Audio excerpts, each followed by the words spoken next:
Hey, what do you know? It's another Tuesday night. I survived last night, so last night was obviously a ton of fun. A little disappointing that we didn't pull it out, but it came down to the very last question. So we were in the thing until the very end. It was a really fun night last night. So glad we were able to be a part of it, made the finals, and and for some reason after all of that, I'm gonna put myself through something that's maybe more fun. I shouldn't say more fun in a different way. This is, as you can see, I've got 7 different samples in front of me. Paul and I were talking before. He was talking about making me a new one, a new flight board, but which will take up an entire barrel stave. But um, we're gonna hold tight on that. I don't think I need 7 samples at a time, but super excited to be back another Tuesday night. So appreciate everybody for joining tonight.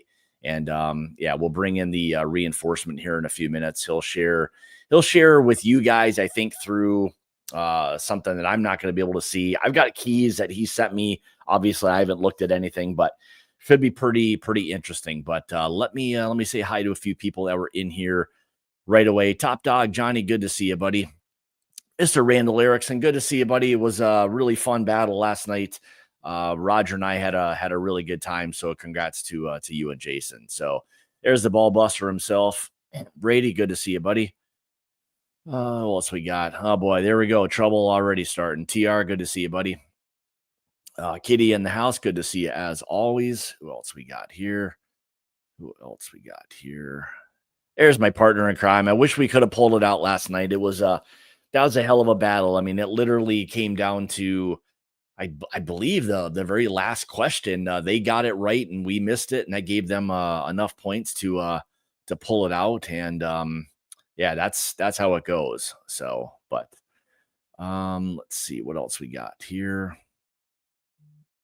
Yeah, tonight is I've been trying to drink a bunch of water just to try to stay as hydrated as possible.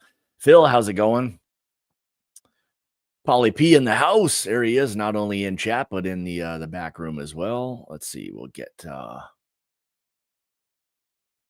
all right, Paul posted the key, so you guys can all bring it up and look at exactly what that stuff is. So, all right, what did we have? So, a proof order had the first 2. Yeah, we flip flopped, and then yeah, we kind of goofed that one up. But anyway, so let's get this show on the road because we're gonna be in for kind of a long night. I'm gonna have to try to take my time with these things without knowing the proof. There's some really awesome colors on these, so I'm going to assume some of them got some age and probably a little bit of proof. So I don't want to try to rush through this thing. So rather than waste any more time, we'll bring the other man of the hour on and get this thing going. There he is, Paulie P. How's it going, brother?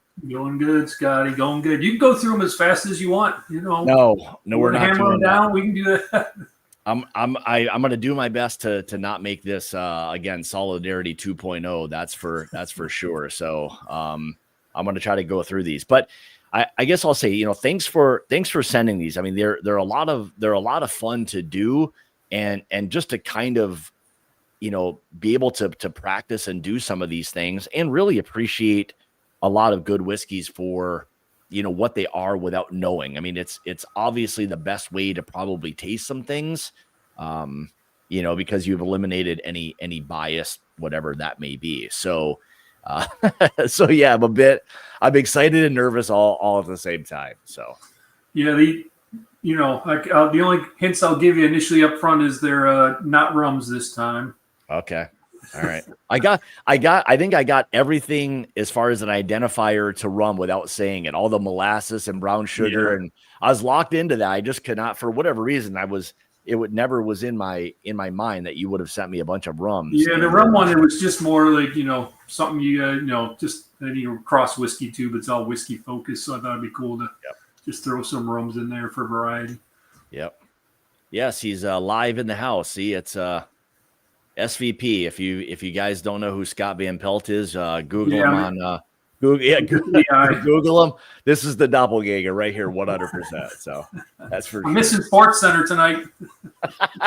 I appreciate it. You're not even going to make the late show, so yeah, it's gonna be a fun night, and originally I asked Paul this morning and like, hey, do you want to be a part of this thing? And he was nice enough to say yes. Just it gives you guys a little different perspective to be able to bounce some things, and he can talk a little bit about what maybe I don't obviously know and all of that. So it's always fun with a blind. He can sip along and he knows everything obviously on his end, but it gives me a chance to kind of focus a little bit, and he can kill some of the dead air, so to speak. So, you know what I didn't even do tonight? I didn't even start with a palate warmer at all. Yeah, I didn't start. Probably want to start with something. Oh man, what can I do? Let's see. What was this? Otherwise, you do that first. At least I noticed, like sample A, when you do blinds, I don't know that sample A ever gets a fair shot when people do blind. That's true. All right, this is my own sample bottle, so I'm just gonna chug it right out of the little sample bottle. It's our Reveries pick that we did that I got a little sample, so a little mini bottle. So nice. I wasn't planning on sharing it with anybody anyway. So yeah. Was that the one you were going to send out to Jay? Mm-hmm. Yeah, I'm going to send. This is the one that everybody gets to win tonight. Well, there goes. Well, that's a good start. The show's already started. That is a good start to this one. Man down.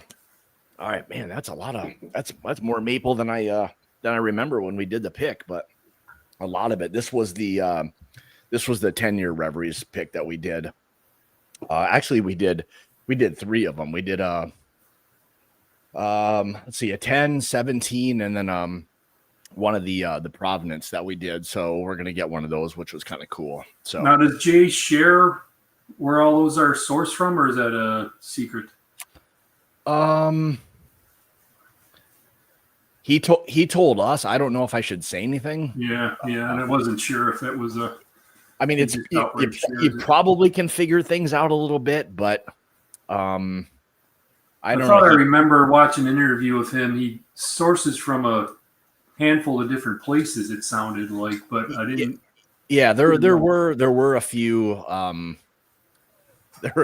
There were a few different distilleries that were in there that he was kind of sourcing from, but yeah, I'm not going to say just in case he doesn't want to. Fine. So, all right, Wayne was saying something. I don't know what this is. He said he found it. There's 2 spreadsheets. I don't know if that means anything. Yeah, it's one link to the doc. It's the same doc from the Rum Flight, but I have a tab for the rum answers and a tab for tonight's answers. All right, well, Wayne, you can do the process of elimination by numbers. This has 7. The other one was like 4. So I think you'll be able to figure that one out. So, all right, there. Yeah, and based how I named the tab for everybody that did look at it, that's kind of was the theme for this lineup. It kind of, Scott, just for you, when a couple streams back when we were talking through, again, I won't give too specifics. You'll maybe figure out as we go, but you were talking through the topic of the night, and I was like, yeah, it'd be cool to do a blind along that same line, just to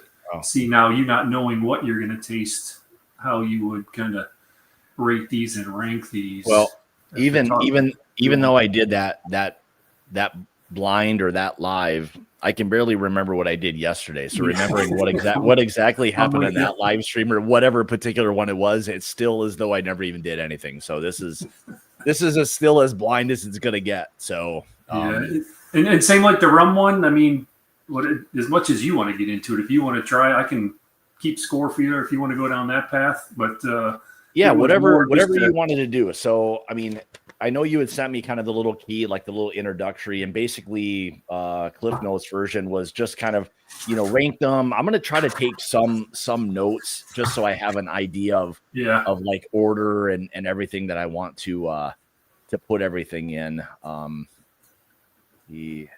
Let's see, what are we up to? G. All right.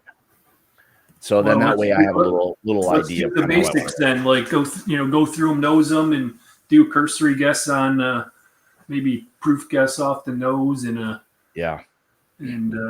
whatever. And then usually for a lot of like blinds or a lot of the things that we were doing, like even when Roger and I were doing the stuff kind of along the way, I've always had like a pretty good idea of like proof and ages, when people ask you like what the distillery is, that part I kind of struggle with. I think a lot of people do. Like that's just, I mean, that's tough. There's probably a couple profiles that are maybe a little bit more familiar, but when you get to tasting so many things, that becomes really pretty lost for the most part. So that's really tough. But proof and age, I usually have a good idea, a good handle on that. But yeah, I thought Todd gave you guys a little curveball with the 99-1 and them asking you secondary grain.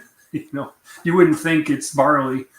No, and we weren't really on that at all. I think I don't know if Roger's still in here now or not, but I think that was one that we had even guessed that was like it was coming across as like a wheater almost. I don't think that was. Really? I can't remember if that was B or C from last night. That the 99-1 must have been.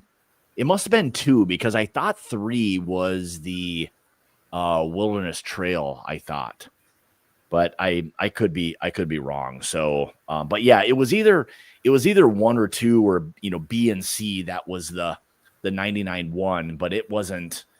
We were really tripped up on that. I think we had put down that we thought it was like a light whiskey, unless we thought that's what 4 was. But hell, I can't remember. So. Yeah, 4 was the like kind of malty one, right? That was the man. 4 was just like that was.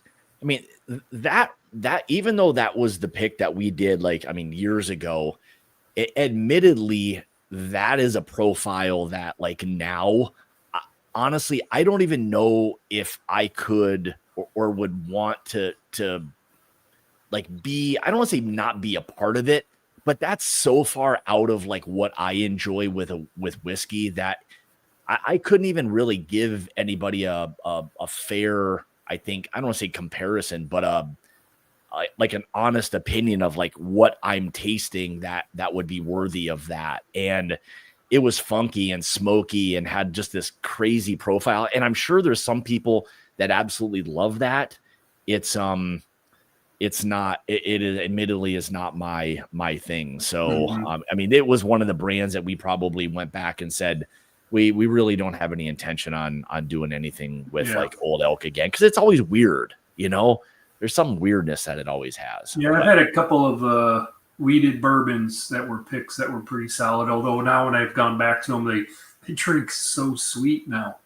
Wow. I used to like them quite a bit when they first got them, and now they're just you can only have maybe a half an ounce of it, and it's like okay, a little too sweet.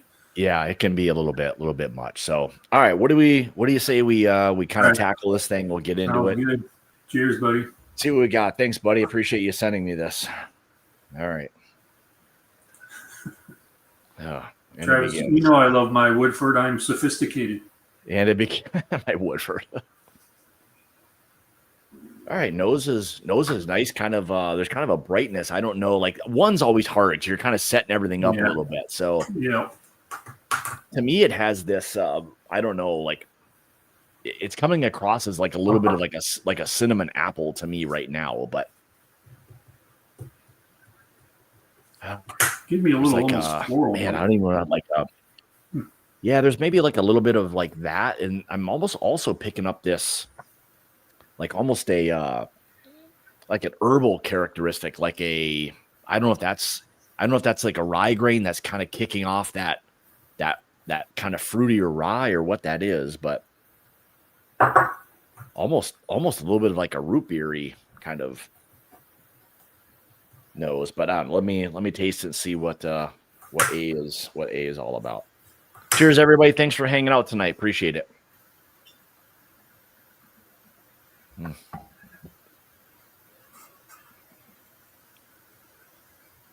Oh, that's different. Jesus. Remember, you can't judge sample 1 too hard because it's sample 1. No, that's true. Man, that still has that. I don't know if you get it or not, but there is something very herbal about that. Herbal? Yeah. Is that for me? It's more. You get that, or what? What do you more get? like a floral, almost a little vegetal note or something. I don't know. Maybe not like a crafty vegetable thing, but like a. It's something different. It's something not different. like a lot of like that traditional kind of whiskey oak. It's more like I don't know. Well, you do know. Well, I do, but I can't get too Yeah, too too on point. descriptive, Although yeah. we know even if I gave you my very 100% notes, what I feel, it's not going to align with you or anybody else watching along. Yeah, it's I mean, my that's notes always tend to be a little more unique than everybody else in the room. well, this one I wouldn't say like right off the get-go that's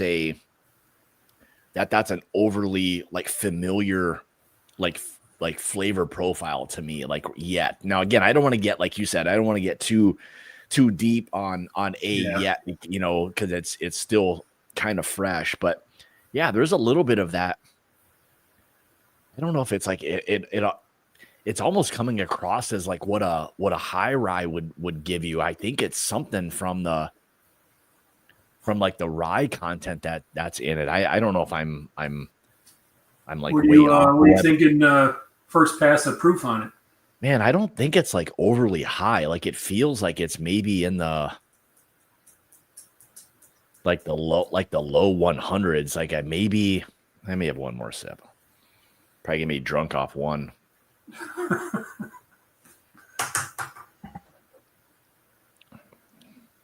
Yeah, I don't know. Maybe it has a little spice, which I don't know, man. I think it's I think it's between like 100 and 105. I don't think it's higher than 105. Okay. It's not drinking very hot. There's a nice spice to it, but after that, I'm not getting a ton of proof on that one. All right. It does drink fairly soft. Agreed. Yeah, there's a little softness that it has to it, but kind of an interesting profile, which was kind of cool. So, all right, we'll dive into. And I will say I didn't send you like 150 plus Corbin and Cash picks or anything. Yeah, I do appreciate that. That would have been by the time I got to see, the show would be over. So it'd be one of those nights. So, all right, looks like we're maybe on my end jumping up a little bit in. Oh yeah, what else was I supposed to guess besides proof? What else was I guessing on here? Proof, age. If you have any rough guess of age on that, I'm gonna go with I'll go back through them again, but yeah, I'll say 7 years on that. And then if you got any rough, is it giving you any vibes for any no guess yet. No guess on what the hell that would be. Whatever. Distillery is always tough. I have no idea. Even state stuff for me. I think there's a good number of people when I watch them, they're doing blinds and it's like guess the state. I think a lot of people hedge. Is it going to be MGP or Kentucky? I mean, you pretty much cover 90% of everything that way. When you do when we were doing the stuff last night, when they ask that, you're like, I don't know, is it like too easy to answer like Kentucky or Indiana? Like those are the defaults, so many of them fall within those two. So then you feel like, well, is this just like reverse psychology and like one of them's Indiana and Kentucky, but you overthink the whole thing. So. Yep. There you go. JG says name the county. The county, yeah. Yeah.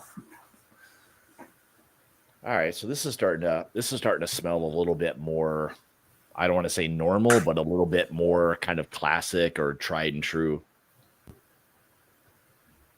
Definitely getting a little bit of a slight nuttiness, like it's giving me some Heaven Hill vibes. That's kind of the thing right away for me.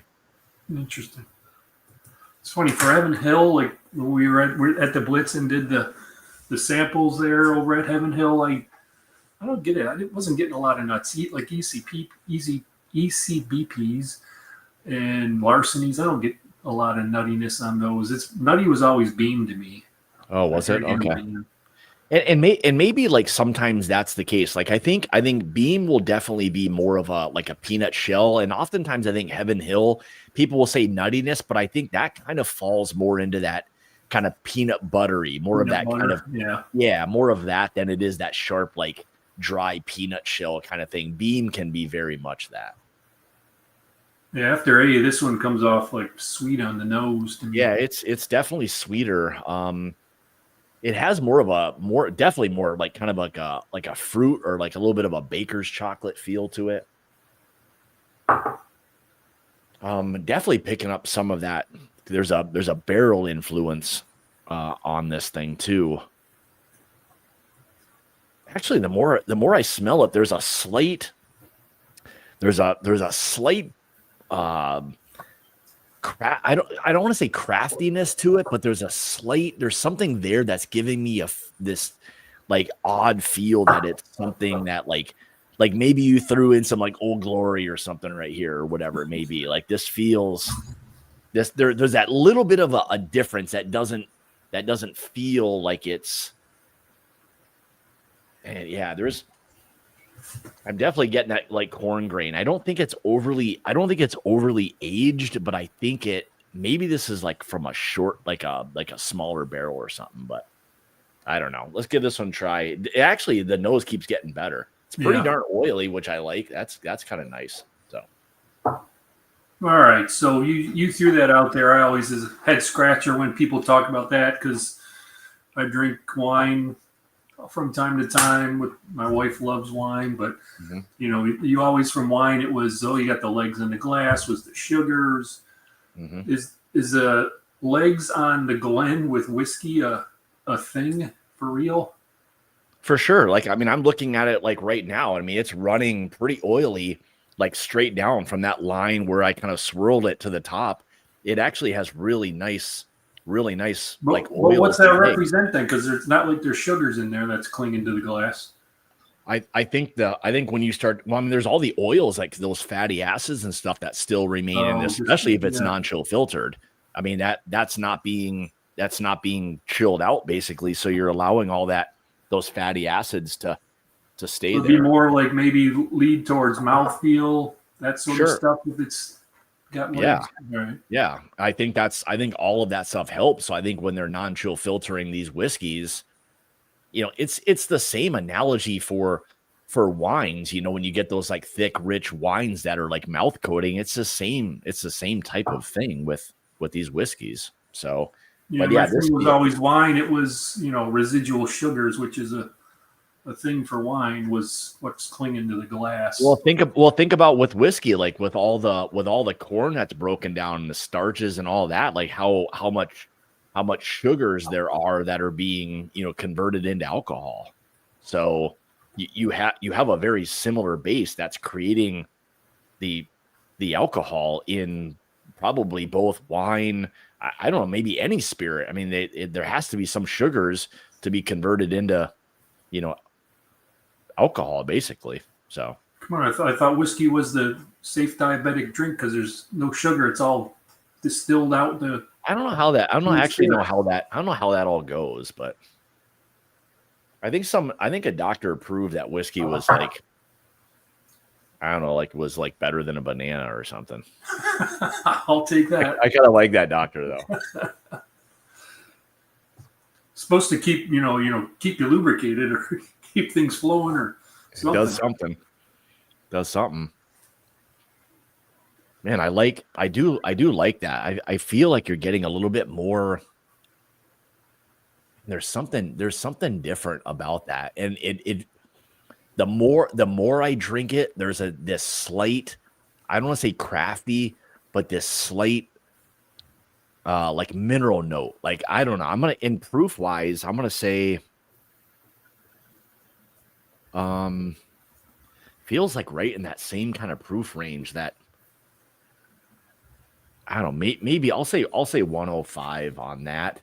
And I'm gonna guess, just because it's fresh in my mind and we had it and you guys were kind of repping it at the Blitz, I'm gonna go with Old Glory. There's something that's a little bit different. It tastes like this could be a Tennessee whiskey. Yeah. Okay.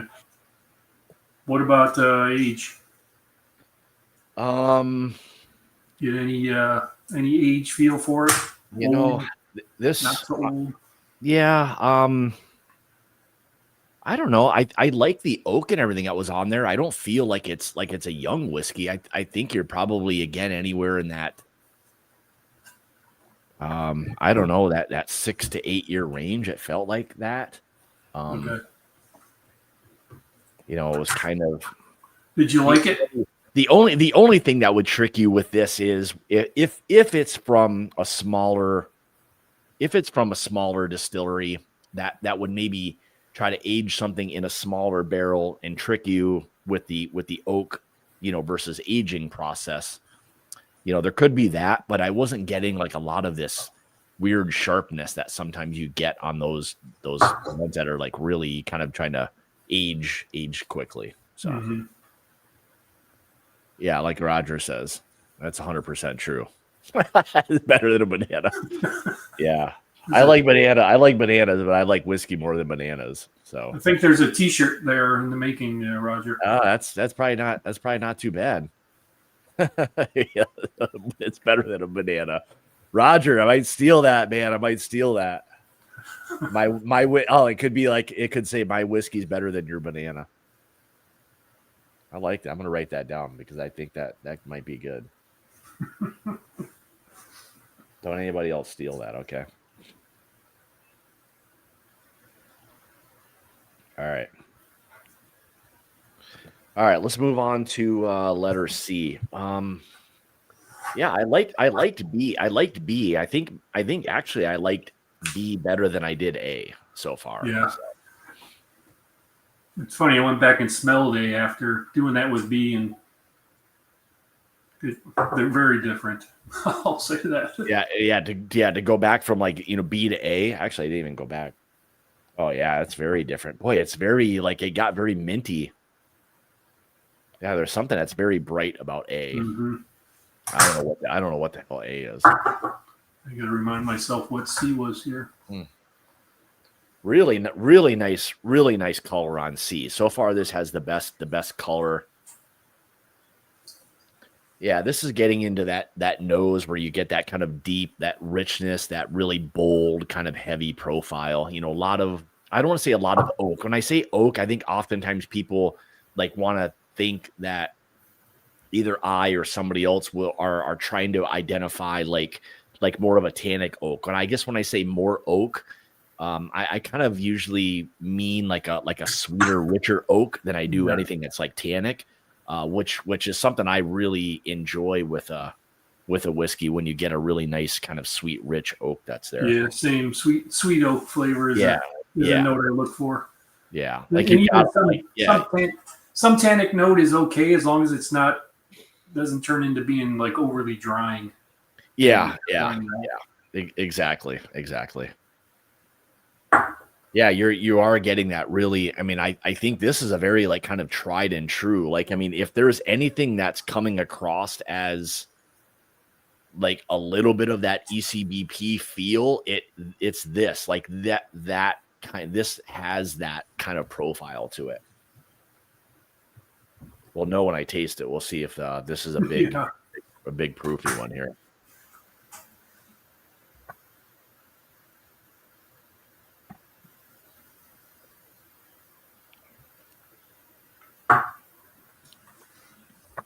Yeah, that's a good whiskey. Definitely more proof. We've kicked it up a notch here a little bit. It's got a little more vapor action going on the back. For sure. I mean, very, very mouth coating, you know, rich, a lot of baking spice, lingering baking spice, long finish. Boy, that's, I mean, the amount of spice that just kind of sits around the tongue, that's packed full of baking spice right there. That's a nice little whiskey. I'm going to say that's that's got to be, oh man, I don't know, proof wise, that's got to be, I'm going to say 122. I might even be a little bit light. Might even be a little bit light on it. Man, it tastes a lot like an Elijah Craig barrel proof, something like that. The like chocolatey note to it or something. Yeah, there's a lot of just that richness that you get from like a really well done, whether it's a single barrel or not. It kind of feels like it might be a single barrel because of the kind of oak that I'm smelling and tasting. Like it's a really nice, like actual like barrel char note. You know, when you get those kind of notes, it's really nice. So what's up, Joey? Good to see you, buddy. Appreciate you jumping in tonight. There's Eric. Good to see you. I know you were in here before, but see if I missed anybody. Yeah, this is the one thing I've always struggled with, either Brown-Forman or really any Jack or Old Forest or any of that stuff. I've never been really able to pick out like a banana note for the most part in whiskey. So there's never been that major identifier of like, you know, Jack, like there can be for a lot of people. Like oftentimes it'll be like an Elijah Craig or a Stag or something like that just because of the profile, but I never get a damn banana or anything like that in stuff. So another t-shirt in the making. I never get a damn banana. I never get a banana.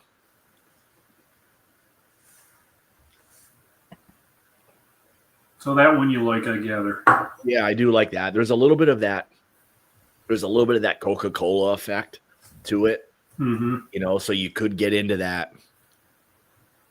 You know, it doesn't drink like a Stag from a proof standpoint, but it has like a very similar like profile. I guess I'm just trying to think of like, you know, some of the ECBPs can oftentimes, when you get those cherry notes, that's more like a Luxardo, like a nice cherry, can drink very similar to that. But yeah, I don't know if I'm being tricked by the spice that's there, but I don't know. It's probably in that 122 to 125 range. It kind of feels like proof wise. Yeah.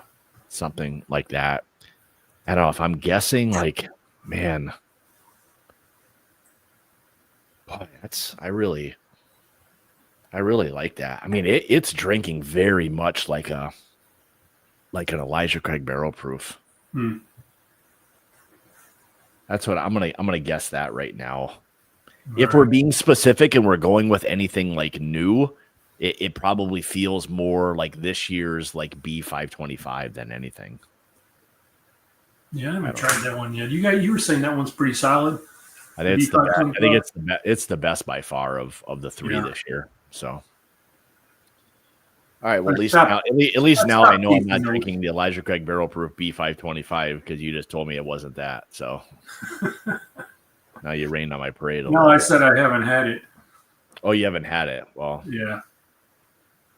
Therefore, to me, that would mean you didn't give it to me in the blind sample unless you already. No, deduction is always good.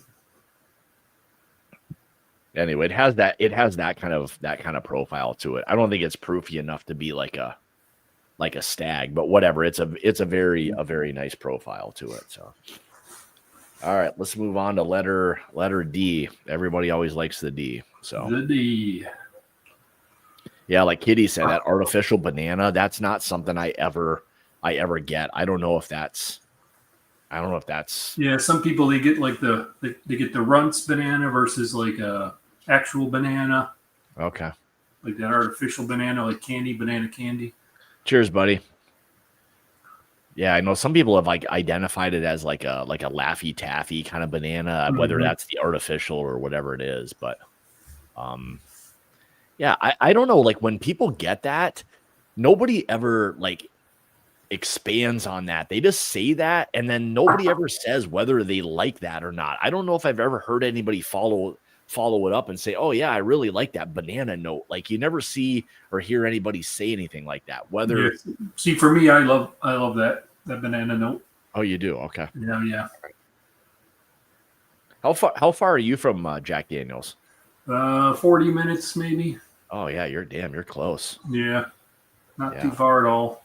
Thing is like most of it's to go there is like all windy back roads normally. Okay. Or it's a little longer if you stay on the highway and real roads. Okay. Yeah, that's like the way you would go. Would you have to go past like where Uncle Nearest is? Or no. Oh, okay. Nearest is kind of in the other direction. Okay. Nearest, I'm probably 15 minutes from Nearest. Oh man, all right, you're really close to that. Yeah, gonna watch them close it down. Yeah, so yeah, I was interested, like what's really happening with that. I haven't heard anything lately, so I haven't seen the foreclosure signs yet. yeah, I haven't heard that. There, I mean, it sounded like last time I saw, she was standing pat on the whole fact that everything that they were saying was like not the case. Like, so I don't really know what the hell is going on. It seems to be that,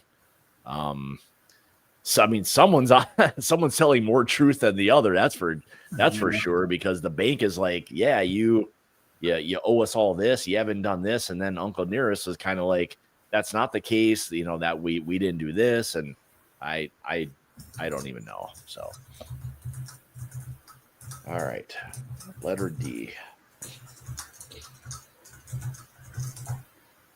All right, definitely a brightness. This is probably not as rich as C. At least on the nose. So, in Bard, Jesus. Honestly, I don't even know if you gave that to me. I don't even know what that would smell like unless it's so nasty that it just would stand out from that standpoint.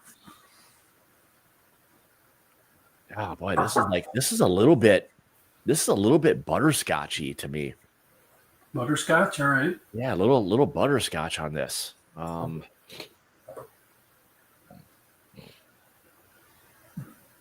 of feels like it might be in that little bit in that like wild turkey range, kind of with this little bit of fruit that's there. Even though sometimes you'll get some citrus notes, but I'm not getting that yet. There is a brightness that's there. It's just not jumping out at me yet. So you get butterscotch on turkey from time to time? I do from turkey. Yeah, I do from time to time. Little more citrus on this one. Or a brightness or whatever that is. Like I know on A you said floral. This is kind of getting into that bright floral range. Yeah, I actually went back and grabbed A because I smelled it and I was like, man, this reminds me of A. Yeah. But when you do them side by side, actually this made A. I don't know if just because A's been sitting, but A smells better now. It's almost got a sugary note to it. Oh. Man, that's nice. Boy, that's way more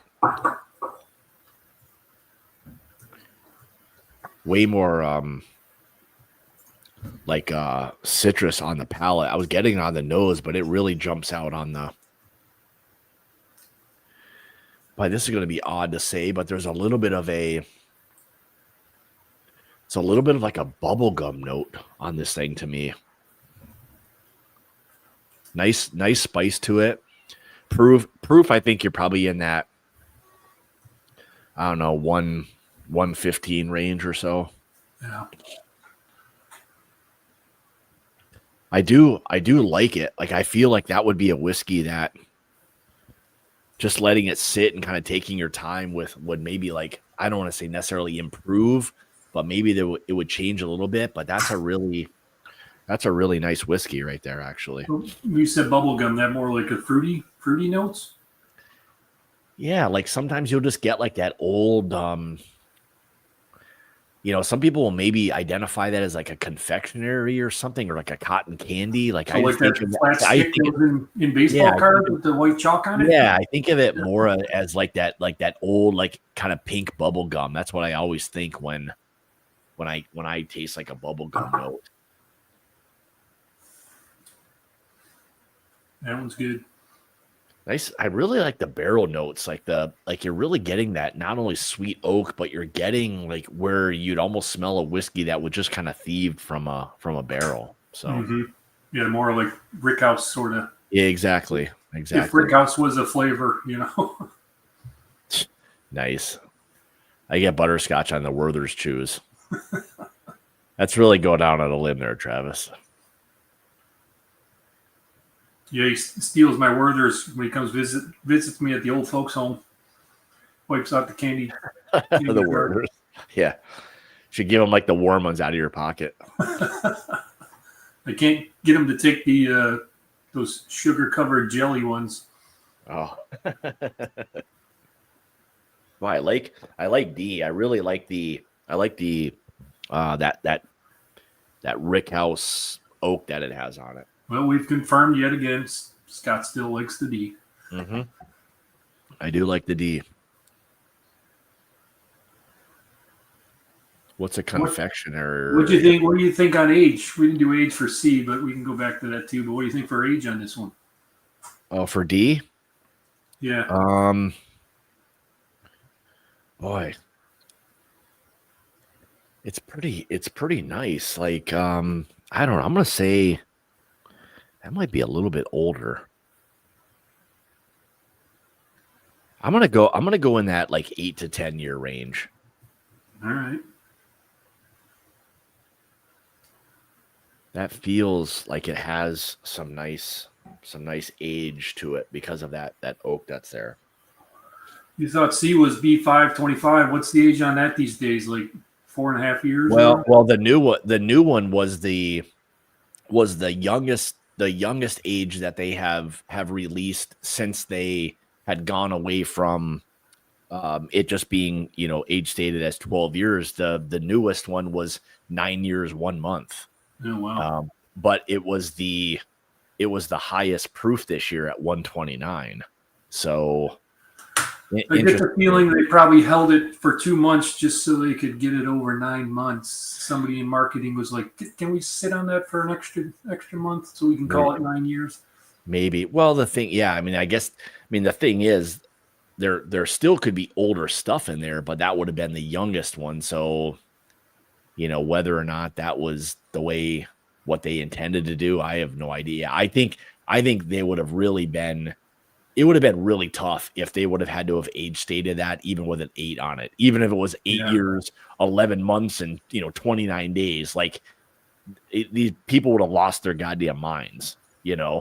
So it's probably the most scrutinized release, like every year. Those 3 batches, like everyone, like when they released the one that was like whatever that was, 13 years and 10 months or whatever, like that was, I think, both a blessing and a curse to them when they released that thing. And I mean, it was an incredible bourbon, but now the expectation is always so high that, yes, Travis said the C923, that thing was incredible, but I mean, you can't continue. It's impossible. You just can't continue to do that. So, but it was great. Yeah. The C923 was fantastic. So Connor was on with Kenny and Ryan on Pursuit.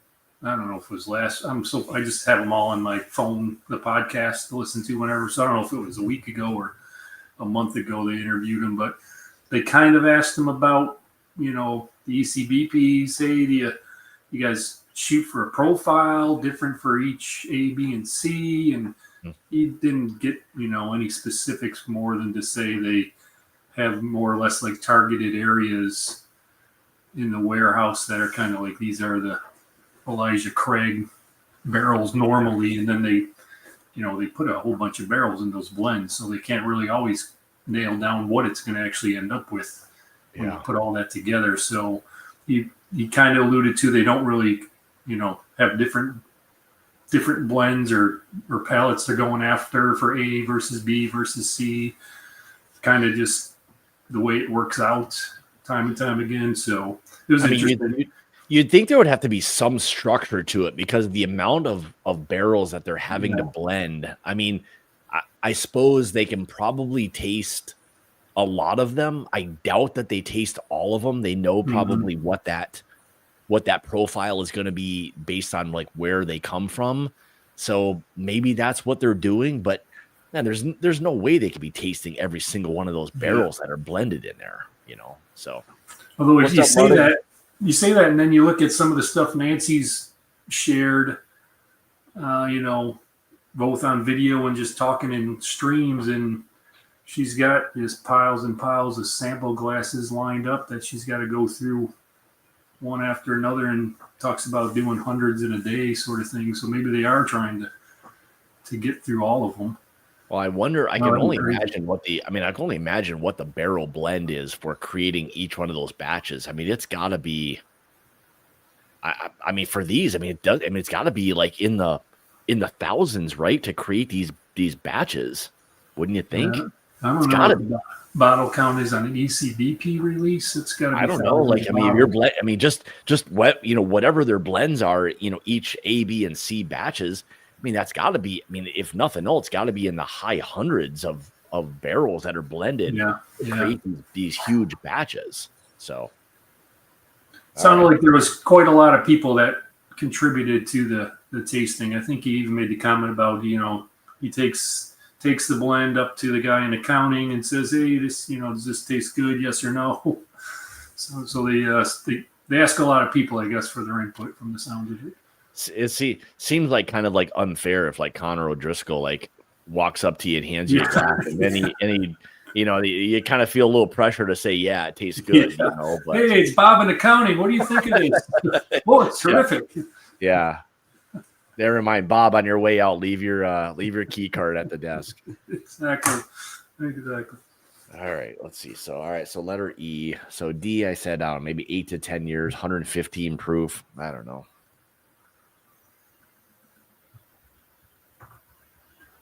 All right, so E. Boy, E is kind of coming across as a very standard-ish kind of bourbon profile. Like what that is, even though the color on it is pretty incredible, it's probably more of this darker fruit than anything. I think maybe it's changing a little bit here. 25K release, 200 to 250 barrels. Okay, all right. So I was way off on that. So, and I guess theoretically they could be tasting each barrel, and maybe they are at that kind of range. Especially if they've got a team of people doing that. You kind of you take whatever 15 or 20 different barrels, and you're kind of pulling notes and things, but. There's like this feels like maybe like a high rye. I'm getting this like kind of mintiness that's on this one. There's something else that's there. It's not really jumping out at me yet. This one smells good to me. Yeah, it's nice. Although not that any of them smell bad, but this one smells good. No. A has probably been the most different so far, and I'll have to go back to it. I don't know if it's just because it was A, but it feels like it was the most different.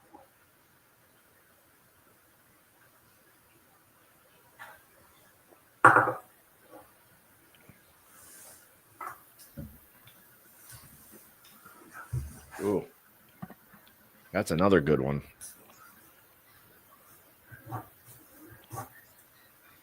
Well, I don't know if that's proofy. I don't know if I had a big enough sip, but It's got a good mouth feel to it. Little hint of some dryness there, more spice, more proof. Boy, this probably feels like it's definitely in that. I'm gonna say that's gotta be 125 plus. It might even be 130. That's definitely got some proof to it. Nothing has jumped out to me like these being rye whiskeys. If there's maybe a high rye, there's maybe a little bit of that, but nothing's jumped out from the standpoint of this feeling like rye. Like that's drinking like a Jack to me a little bit. Oh, really? All right. Yeah. What makes you say that? I don't know. There's just something about it that it has that heat and a little bit of that flavor profile that oftentimes like a Jack Daniels will have. There's just this I guess I'm just trying to like think of like how to describe like what that is. There's just something like about it that makes me feel like that's a Jack Daniels bottle.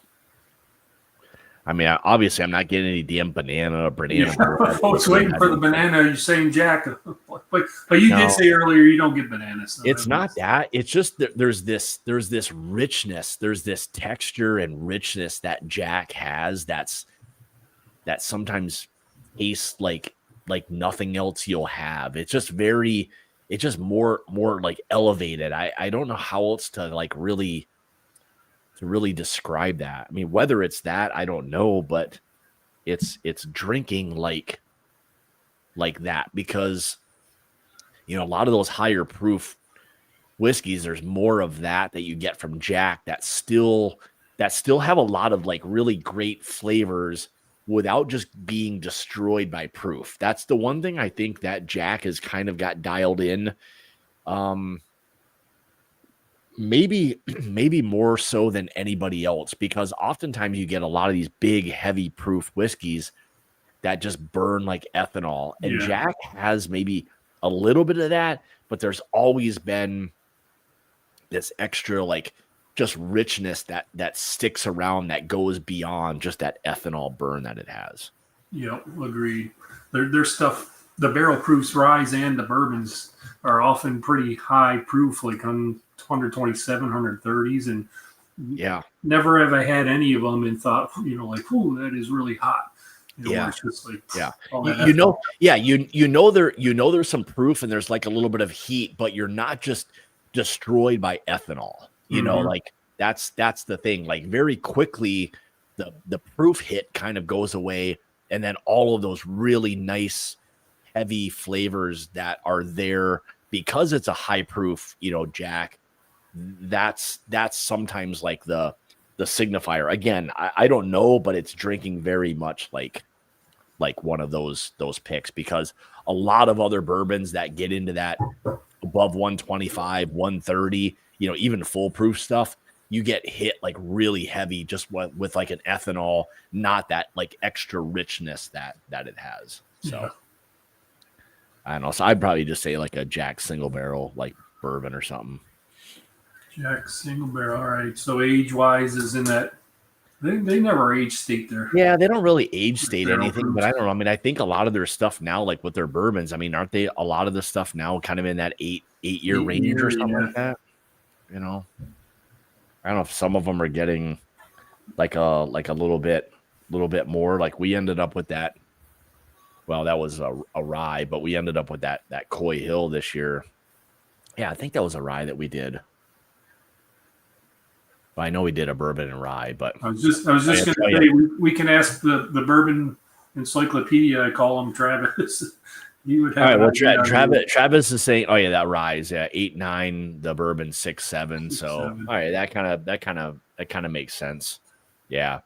Our Coy Hill was like in that range. I think it was almost 140. It was like 139 something. I think it was pretty close. But again, as close to Hazmat, you still were getting all of those big, heavy flavors without just being destroyed by the proof. So, yeah, that one could easily be in that upper 120s, low 130s. So, all right. So let's see. What are we on to here?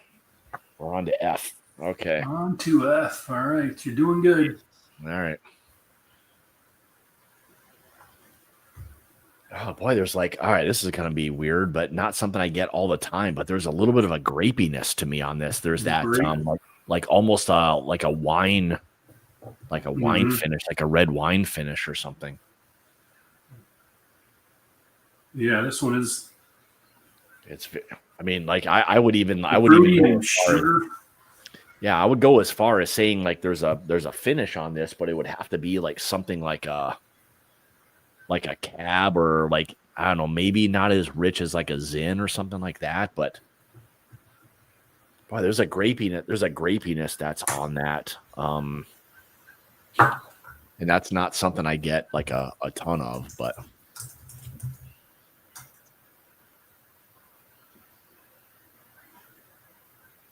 Travis already shit talking. More than once, say he could learn a thing or two. Sure.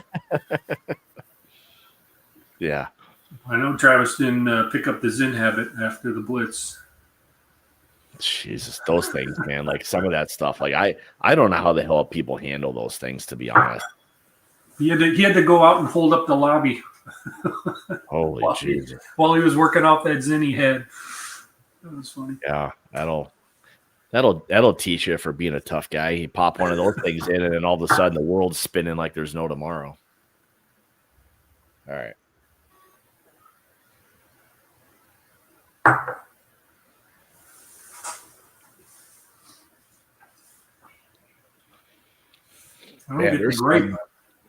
Man, it is like it's kind of grapey. Even on the palate for you? Yeah, like the nose and palate are very, very similar. I like that. I'm just trying to think if it's not finished, like what some of the distilleries that have given me some of that grapiness have been in the past.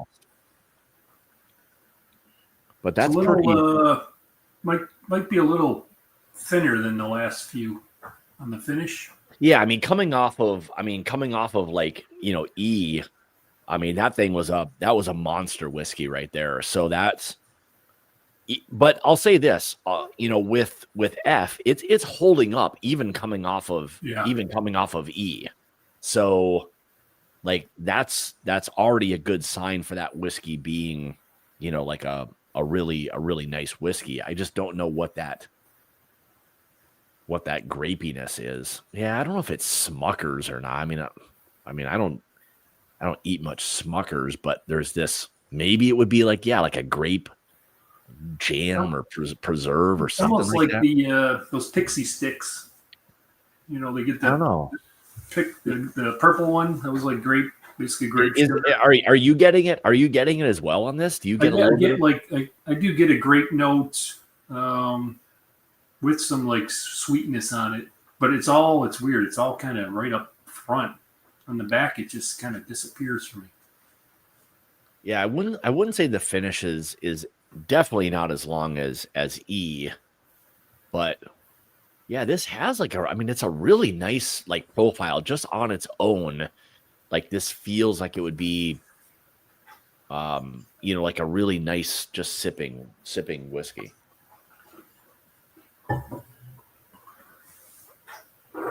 At the end of all this, because whatever you're driving the ship, but if you, I know there's a lot to rank, but rank them in some sort of fashion, or your top three, or bottom half, top half, whatever works. Yeah, because it'll tie in kind of to the what I started with. What drove me to send you these was this discussion you had a couple weeks back on the live before the Blitz. I'm gonna say like it's probably in that 120 to 123 range, proof wise. Boy, age on that, I don't know. Just by default and like what the profile is, it feels like it's got. I'm gonna go with like 8 years probably.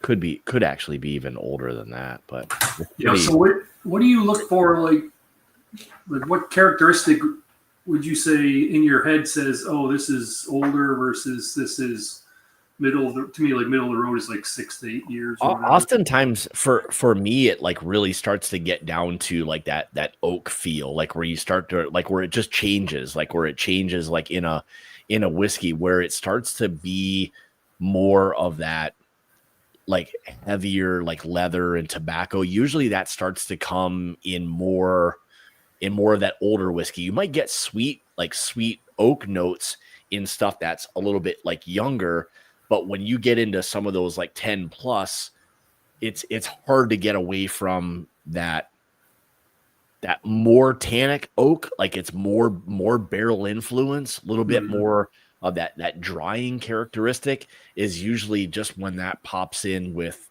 some of the older whiskeys. So that's usually just an identifier for me. All right. Makes sense. So it's more the wood driving it. Yeah, it's definitely more and you can tell like it just has that taste to it that it just has that taste of like what a whiskey that's been aged, for a longer period of time like has. So I know it's hard to it's hard to like describe that necessarily, but So speaking of Scott's Wood, I always wondered yeah. what your sign behind you. The one behind me, actually, Todd Ritter had that done for me a few years ago. So he had, I think, a local guy he had do that. What I'd like to try to do is get a different light and kind of change the color of it a little bit. Yeah. But it's kind of like this. I don't know if it's like, probably pine that they kind of pressed together and then they like etched it out with like a router or something along those lines, and then hit it with like some flame and did all that. So I do woodworking as well. So I always have wondered that for a while. Who did your sign and how long you had it, all that stuff. Yeah, no, I've probably had that now for probably a good few years at this point. So nice. Yeah, I think Todd said there was a local guy that did something like that for him, but I'm trying to decide if I want to get a different light. So, all right. So, see this one to me.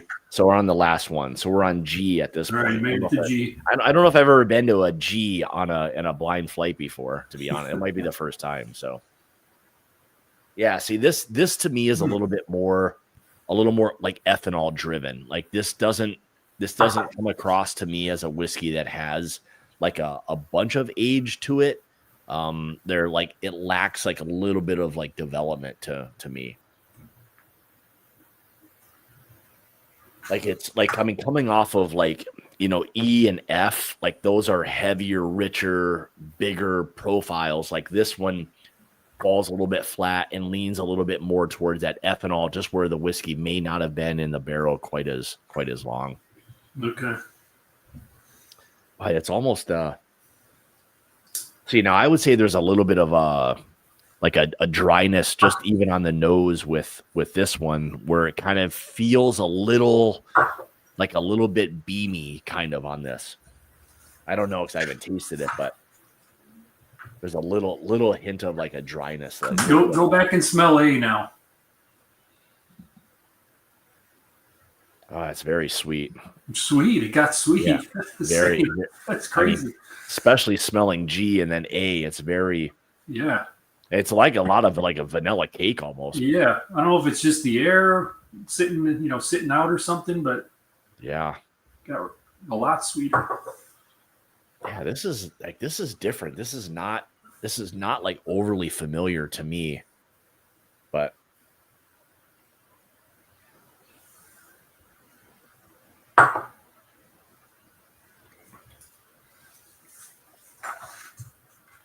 now it doesn't taste proofy. I like I think I like the palate more than I do the nose. I'm trying to think what that is. There's something that's different on this one. It's more of like I don't know, like a lemon. There's a tartness that this thing has to it. I don't get this note often, but my first sip of this one, the first thing I thought was like tea. Yeah, you could say a little bit of like a herbal characteristic that it has to it. Some sort of like, you made a cup of tea and then it sat on the counter and you sipped it after it had been lukewarm, sort of thing. Yeah. It says that tea note. Yeah, I could definitely see that. Yeah, there's a much more pungent, like kind of note that it has to it.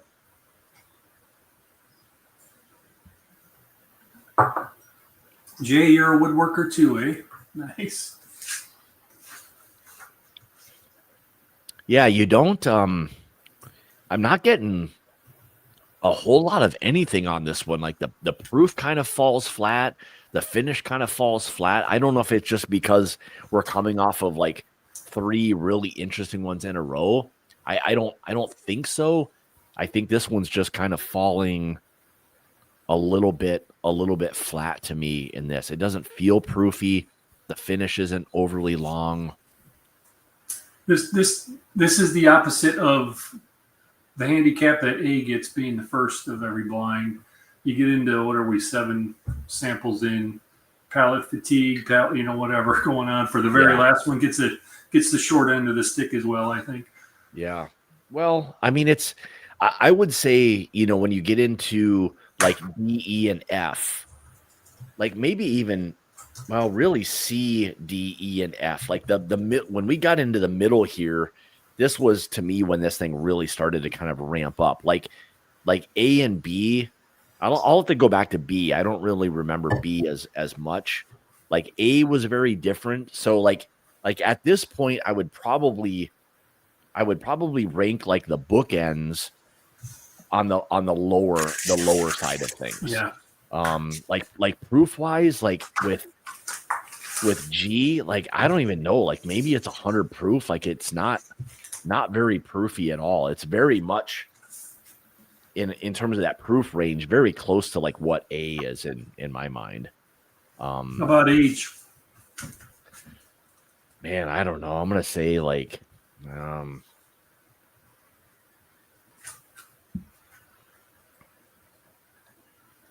don't know, 5 or 6 years maybe. Okay. It's sweet though. It's very sweet. Yeah, I will. Well, whatever. I'll see her for the review.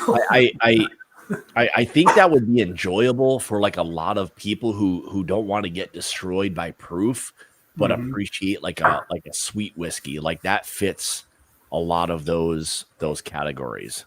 So yeah, it drinks pretty easy. Yeah. Forlorn, you got to talk to. I see you got to talk to Sharpie. We were just texting with him today. So it looks like all of our 2 bourbons and our rye are being bottled. So we're gonna start working on getting those things out. We were hoping to maybe get those things closer to Christmas, but we'll see. November's starting to kind of shape up. We've got a few things coming. Looks like our Dickel stuff should be in next week, early part of next week. Wasn't a big yield on those at all. So on the Dickel, no, really? there's not a lot of bottles. I think one was like 80 and the other one was like 100. Wow. Not very many. I mean, hell, I think didn't we end up with like a 16 and a 19? Maybe it was 17 and 18 years. 17, yeah, something like that. So there was, one was like 80 or 85 and the other one was like around 100 or something like that. So not a ton. The Hirsch stuff should be coming, I think, before too much longer. Same thing with with our Russell stuff. I think that's going to be coming. Obviously the Driftless stuff, the Reveries. So even though there's been a little lull, I think when we start getting ramped up here now in November and December, things are going to start really kicking off. So you get on the spreadsheet, you guys did 2 pin hooks then? We did. Yep, we did. We did a regular, and then we got offered up one of the new, basically double oaks that they're doing. Okay. So, it's a 10-year, regular 10-year, and then this double oak. Correct. Yep. All right. Did you end up splitting that with Michael again? Yeah. Like I guess when I say split, I mean we're pretty much just selling whatever we can. If we sell out, we sell out. Okay. And then I think he's taken. Kind of whatever it is, because he wants like a commitment, but like we don't know. Like oftentimes with our last pin hooks, they just sell out. So like, he would be cool with that, but you just kind of have to give him a number that you're kind of confident that you'll sell through. But the pin hook stuff has always done really well, and these are 2 different profiles, but both pretty incredible, like in their own right. I don't think there's like a lot of the double oak stuff out there, if I'm not mistaken, but it was a really cool profile. So yeah, I'm looking forward to those. I'm a big pinhook fan. We ended up I ended up picking up the while we were up for the Blitz when we were in Louisville. I tried the Justin's House of Bourbon 10-year pinhook, and it was delicious. Yeah. So I got the bottles. Yeah, we ended up with the first one we did was the 10-year, and then like a little bit of time went by and he had sent something to us saying that they got some like a small allocation of the double oak. I think he does a lot of stuff with pinhook. Yeah. So So we were able to kind of get in on that. We said, yeah, send us some samples, and sent us that stuff. We kind of tasted through that and kind of landed on one that was really nice. Like I'm a big fan of double oak. I like what it does, to whiskeys. So yeah, I like double oak better than toasted when it comes to that Yeah. sort of thing. yeah, so it was very good. So all right, so man, ranking these things. Well, do you got any need to? I almost want to go back to A just to give it another shot. All right, let me taste A. I don't think it's going to be like from a, and obviously this becomes like a very much like a preference thing, but Yeah. it's very bright, very sweet.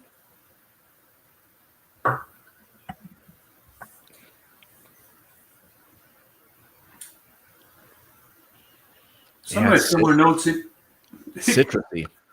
got a lot better to me going back to it now. Yeah, would it be something like I reach for? Probably not. It's not like something that I would drink as much of. I can see why somebody would like it, especially if you like a little bit of a kind of a sweet, kind of sweet and sour, kind of a little bit of a Savory notes then? a little bit of a tartness that it has to it. Tart? Yeah, I don't know. I mean, it's not usually when I get those savory ones, it's like there's some like depth to that. I'm not getting quite that. What did I say with this thing? 7 years? I don't know, man. I don't even know if it would be 7 year, yeah. He's thinking high rye, low proof. Like it's probably in that like low 100, 105. I said 7, but I'd probably even back it down a little bit. I don't think it's even 7 years. I'd maybe go to like 5, 6, maybe. It doesn't feel very, very old. It just doesn't feel like it's been in a barrel long enough to have all of that richness. So yeah, I don't know, 100, 105 proof, maybe 5 or 6 years old. All right, so if I start ranking these things, really where it got interesting was, I mean, Jesus, this is like the rest of the board, but really, I mean, B through F was, I mean, that's all of them pretty much. That's like 5 more. So like Did this. you just? Oh, you said B. I thought you said E through F. I was like, that's only No. E and F. no, B is a boy. This is where it kind of like splitting hairs. What I'll do is I'll just take a couple of like quick sips just to see like what stands out to me. Yeah. But like E was one that really probably stood out. Like E is gonna rank very, very high. I think E and F.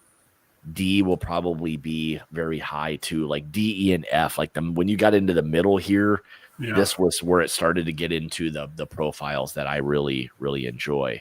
All right, let's see. What did I have? B. Yeah, B you thought was maybe the Old Glory, kind of a different note you couldn't identify. Yeah. Ooh, man, we go back to B now. Yeah, B is now coming across as a little more mapley. There's still a little bit of that pot still feel to me. There's a little bit of a Yeah, like a mineral note. There's something that's there that's giving me the impression of it not being like a major distillery. Like that feels like a different thing. But I like what that is, and I don't know. Maybe it could be some Dickel or something. I don't know. I slipped a little Dickel. Nice. You might have slipped me a little Dickel. There's a possibility of that, but it's got that mineral note that's making me think of some kind of, I'll just say Tennessee whiskey of some sort. I like that. I'm not getting like all of that necessarily Flintstone vitamin that people get, off things. And usually I would only get that on the very like younger Dickel. Like I know people want to default to like always saying that, but I didn't get it a lot or any when we were tasting whiskey when we were at Dickel. I wasn't getting that on those older ones. Their older stuff doesn't have that to me. I'm not a Dickel hater. There's a lot of it I like, and the old stuff is to me really good. Yeah, I would agree. Like it's a whole different category for people who haven't had it, like to just default to thinking like it's just, some of that, regular stuff, I don't know. I don't hate it as much as a lot of people want to hate. And I think sometimes it's an easy thing to kind of hate on, Did you try the Travis had brought some stuff from Franklin to the Blitz? I did. I did. I think between Travis and Trey, we were trying a couple of those things. One of them that I think Trey had I was pretty surprised by it. The one thing with them, if it's the distillery I'm thinking of, are they the ones that have pumped a bunch of money into this distillery? I've got to ask the Bergman Cyclopedia. Oh, I don't know. If Travis, is that the one that maybe Trey would have had that would have had a lot of, I think they had pumped a bunch of money into this distillery. It was pretty damn good. So I don't know. I don't want to speak out of turn. I don't think Franklin is doing their own stuff. So I don't. Oh, okay. I don't know. There was one of them I thought that it had like I don't know. I was pretty surprised by it. I could have sworn that Trey said that the stuff was actually MGP, but Travis says Tennessee Hills. Oh, Tennessee Hills. Okay. Yeah, the Franklin was kind of like a taller, almost like a disco bottle looking, that kind of taller square. I don't. They had Travis had a 13-year-old and a 20-year-old. It was Dickel Experimental, done in Richard barrel. I don't know if I tasted it or not, but that's probably one of the things I regret a little bit more about like that weekend was just maybe not trying a few more different things. I know Travis had a bunch of stuff, and I wish I would have tried more, but to say he had a bunch of stuff is an understatement, as I was one of the people helping him load and unload. Yeah. 12 cases of bottles. I saw all of that. It was kind of like he was like the brand ambassador for the entire state of Tennessee, I think. So for like five different brands or so. It was good.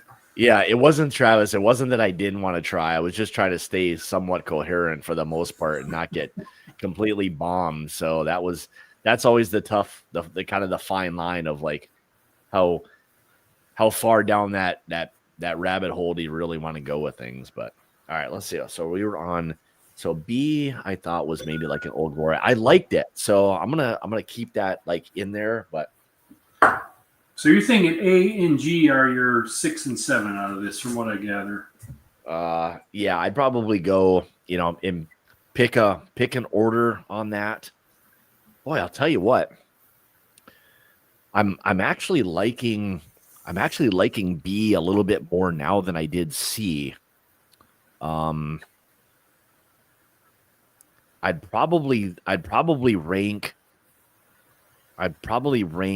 C like after A and B. I'm gonna go like in my least preferable like ranking here. So as I give them to you, I'm going up to my favorite. Yeah, last the first. Correct.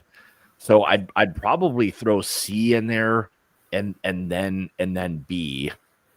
Wait. And so now, what was last place? Boy. Or those were so close. We'll just say last place was A and G. Yeah, I mean, I guess kind of take your pick. I'd probably rank A as last and probably G second to last. Okay. I'd probably go like A, G, C, B so far. Now I'm kind of like down to like D, E, and F, trying to figure these three because these were in I guess in my mind like very, very good whiskeys here. So A, G, B, C backwards. And D as in dog, E and F are your top 3. Yeah, like right now I'm going between D, E, and F as my top 3.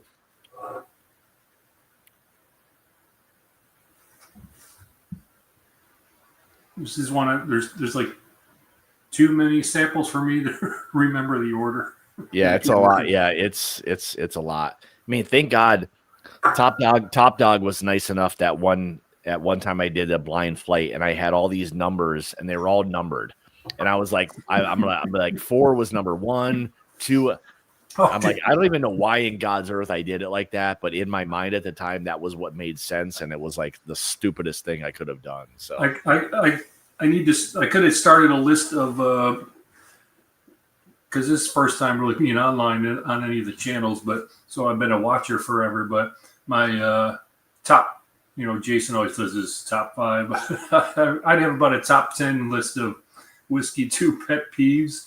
yeah. And that'd be up there pretty high of people doing blinds and numbering them instead of letters is drives me crazy.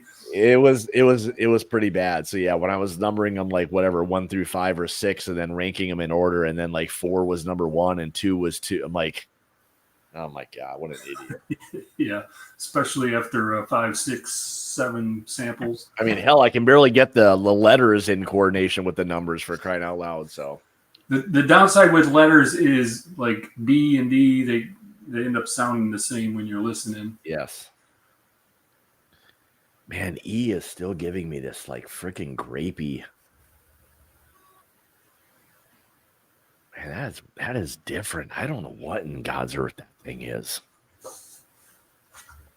It feels like finished. I mean, I don't know if I've ever had a whiskey that's had that much, like it's not even like a necessarily like a red wine finish. It's like a really grapey, like a jam or something. I don't know. About F, yeah. Yeah, F, you had the grape wine finish one. Yeah.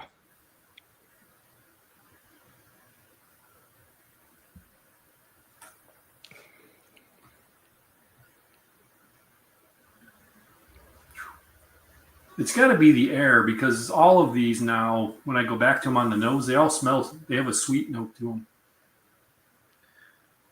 You know what I'd probably rank? The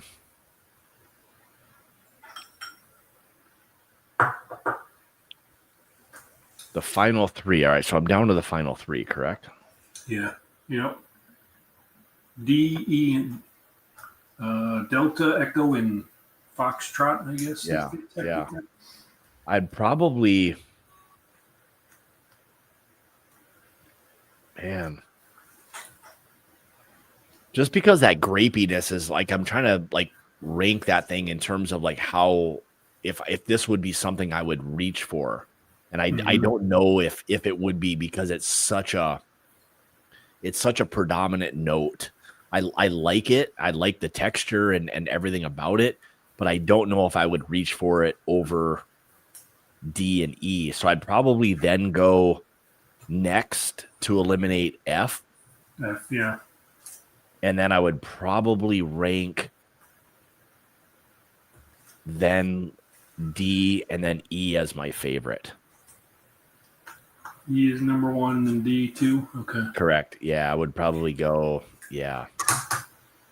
All right. E, D, F as 1, 2, and 3. Or all F. right. So we got them down. All right. So the good part, now that you got your answers locked in, we got the judges calculating all your scores in the background. So just kind of the theme of it or whatever, right? On the tab in the spreadsheet, I just call these legacies. These are all legacy whiskeys, all legacy brands. Really? So a couple weeks before the Blitz, you did a blind. You were kind of going through. We were talking through with everybody on some of the different legacy brands, on which ones people like or don't like, and everybody's tossing around the standards. The Turkey, the Russells, or like Knob Creeks, or what, ECBPs over this or that, So I thought to myself, I'm like, let me send you. These are all legacy brand barrel proofs. So on a couple of them, you did very well. One of these is a Jack Daniels. You nailed that. You picked that one right out. The other one, you sort of hit, because you were dancing around it, there is an ECBP in here, and it is C923. Really? So with that knowledge, you got any idea which one's the 923? Boy.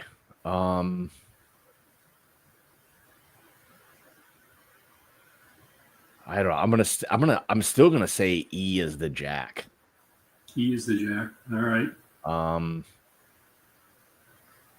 Man, that grapiness that's there. I don't know. I mean, I'm gonna still go with C, like as being like the ECBP. ECBP. All right. All right. So let's reveal. I don't know if you want to open or you want me to show bottles, whatever you.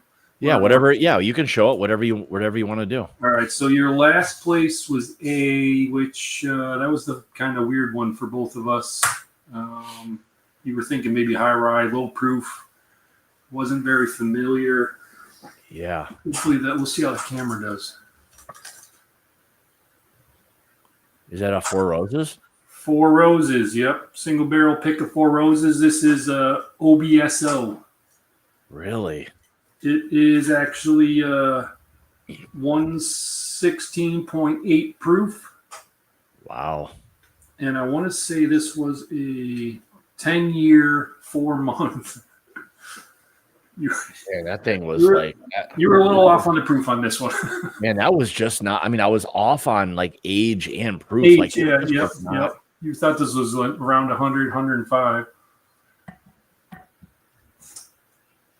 Yeah, there's just you kind of get a little bit. There's not much to it. It's just not doing much of anything. The Four Roses. A lot of them, doesn't even matter the letter combo, the magic 4-letter combo. A lot of them have that sort of, I don't know, vegetal / floral thing going on for me. Doesn't matter often if it's the E or the B's. I tend to like the O, which is I on its own I like this one. Tonight in the lineup it was not doing great, which was interesting. But I wonder how that would have done had this been like more like in the middle. If I wouldn't have tasted that first, now it doesn't matter. But if you threw that in, and maybe it would have just been flatter. Maybe it would have been like, because it's just not in terms of overall. Like I've always said this, and a lot of people do with Four Roses is much more of an elegant profile than it is big, bold, rich, like a Jack or something, ECBP. Yeah. Like it's just not going to hold up to those profiles. Yeah. Doesn't do well in blinds. No, it typically doesn't. Yeah. That was one of our local picks in the area. But yeah, 10-year, 4-month. And I remember when I first cracked it, I was loving it. I was like, this is delicious. But yeah, like we said, it's in the blind. It's a whole different thing going on. And what was the recipe? It was OBSO. Okay. Boy, that's not one you get a lot of either. No. I did find they've got the red label versions of all these out for the most part now. I did find the OBSO, and that's the same thing. I like that on its own. It's an easy drinker. It's tasty. That was the same thing with like the Al Young. As good as that was, I mean, it's interesting on its own, and it didn't necessarily blow me away. And I know a lot of people haven't had it, but it's not as great as like a lot of people I think would want it to be. It's such like a delicate whiskey that it's Four Roses is always tough with these things. And to your point, they oftentimes work way better when you're not having to compare it to something else. Yeah. Yep. All right, so your sixth place was G. Let's see, this one we said fell flat, wasn't very much going on. Yeah. Had a little lemon tart thing going on. Yeah. Which this one might surprise you a little. Really, a Russell's. This is a Russell. It's a 8-year Tyrone Q. Although this one is the lowest proof of them all. This one's 110. All right, so I think I said like 100 or 105, something like that. Yeah. So you were close on this. This one, hindsight looking back at it, I didn't want to make it so obvious as sticking this as the first one because it's the lowest proof. So this one was at a little disadvantage following up the 3 or 4 in front of it. Yeah, it was definitely getting destroyed by proof. That's for sure. Yeah, so, yeah. maybe maybe if like, A and G were up towards the front, you kind of worked your way through. But I think in fairness, it's kind of nice to see where these rank coming off of different, like bigger profiles too, Yeah. So, yeah, I mean, there's a lot of really good Russell picks out there. I mean, you guys have done a whole bunch of them. Yeah. But again, the order of the lineup on a different night, if it was, second, whatever, first, second, third, whatever, might have been better. I don't know. But yeah, putting this one at the end after the others. All right. So obviously that was 110 proof, right? B, this one was interesting. I'm anxious to see your reaction on this. This one, Bernheim. Oh. Batch proof. This was the first one, very first one, A223. Yeah, I typically, like, I just got the new one, and typically I like some of these like wheat whiskeys. This one you had you got the nuttiness. You did say Heaven Hill on the nose, which I was biting my tongue. It's like like you did pick a couple of these right out of the get-go. So you could see there was something different. I didn't identify it as a wheat whiskey, but you could tell there was something different about it. Yeah, this was the one you thought might have been Old Glory and had a little pot still weirdness, but that's probably the wheat funk maybe going on. Yeah. Yeah, definitely that wheat, like now knowing and seeing that wheat funk. What I say, 6 to 8 years? I think it's right in that range. Yeah, you said I think 105-ish range. This one's 118 and change. Was not drinking proofy to me at all. Yeah, for the most part, all your proofs were under. Some of them were under quite a bit, but under pretty much. Ages were pretty good on most of your picks. Bernheim's never age stated, but online they say like 6 to 8 years. Yeah, roughly in there, whatever. Who knows? Yeah. Did you like the Bernheim at the Blitz? I did. I typically like I like a lot of these like wheat whiskeys. Like I think like where they are now, I think it's like a bit of an underrated whiskey, to be honest. I think they have a lot of really nice profiles to them. So yeah, I wish more people would give them a kind of more of a fair shake, but to me they're really good. Like when I was out of town over the weekend, I just picked up the new. It's supposed to be B 925, but they mislabeled it and it's now C because really? That's only it's only a 2-year or a twice a year release, and rather than this being B, they put C 925. So the new one's mislabeled, so it should be B, but it actually says whoever is labeling that got wrapped up with the ECBP release probably. Yeah, so here's I just bought it over the weekend. It's the supposed to be B, but it says C 925 on the label. I don't know if it'll come up or whatever, but yeah, I like the wheat whiskey, especially at barrel proof. So this looks like now. Do you like with it being a full wheat whiskey versus doing like a wheated bourbon? Do you like the just wheat whiskey outright better? Better than like a wheated bourbon, like a Larceny or whatever? It's kind of tough because like the Bernheim, like these, that's still only what's the 51% wheat and then like kind of high corn, I believe. Yeah, 51 wheat, 37 corn, 12% malted barley. So really when you're doing like a side by side, even though there's that 15 to 20% kind of difference, they can taste very similar. Yeah. So, what'd you pay for the new one? $65. I was gonna say that was the other thing. The price on these is still good. Yeah. I think because it's wheat whiskey, people still don't know what to do with it. Yeah. They struggle with it. It's not a wheated bourbon, and they're like, man, wheat whiskey, like what the hell is it? They don't know if it's 100%. They don't know. A lot of people don't understand like what the hell it is, but they can be very, very rich profiles. Like I really liked B. It wasn't standing up to these because these are more of a profile that I liked, at least tonight. So yeah. All right. So your fourth place. This was the one I was kind of interested to see where it landed for you because you were very in love with this bottle for forever. Oh boy. This was the C923. In what letter was that? That was C.